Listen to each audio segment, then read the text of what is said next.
Hi friends, బాగున్నారా? మీరు ఎంత బాగుండాలని కోరుకుంటున్నాం. ఈరోజు మన ఛానల్లో ఉల్లిపాయ పకోడా చేసుకుంటున్నాము. దానికి కావాల్సిన పదార్థాలు ముందుగా 2 పెద్ద గెంటల నిండా మన శనగపిండి తీసేసుకోవాలి. 2 గెంటలు, 1 గెంట నిండా బియ్య పిండి తీసుకోవాలి. మొత్తం కలిపేసుకోవాలి ఈ విధంగా.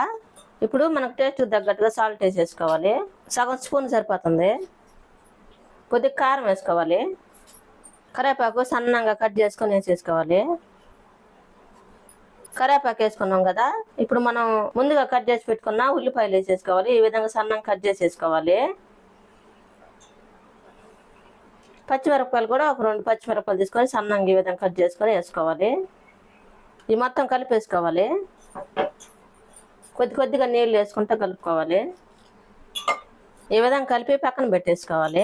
మనం ఈ పకోడా కోసం ఆయిల్ తీసుకోవాలి. ఇప్పుడు మనం స్టవ్ వెలిగించుకొని ఆయిల్ బాగా వేడవనివ్వాలి.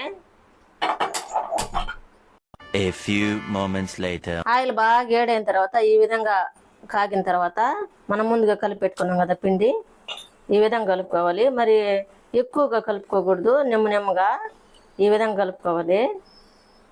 అలాగని గట్టిగా కలుపుకోకూడదు. ఇప్పుడు వేసేసుకోవాలి ఆయిల్లో.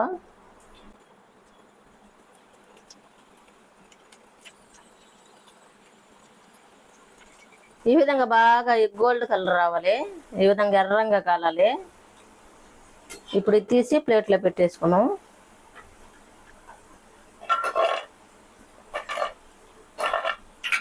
పకోడా అంతా ఈ విధంగా తీసేసుకోవాలి. ఇప్పుడు కరివేపాకు కూడా ఈ విధంగా వేపి ఆడ వేసేసుకోవాలి డెకరేషన్ కోసం. ఎంత టేస్టీగా ఉండే ఉల్లిపాయ పకోడా రెడీ అయింది. మీరు కూడా మీ ఇంట్లో చేసుకొని ఎలా ఉందో మా కామెంట్లో పెట్టండి. లైక్, షేర్ చేయండి, సబ్స్క్రైబ్ చేసుకోండి, పక్కన బెల్ నొక్కండి. Thank for watching.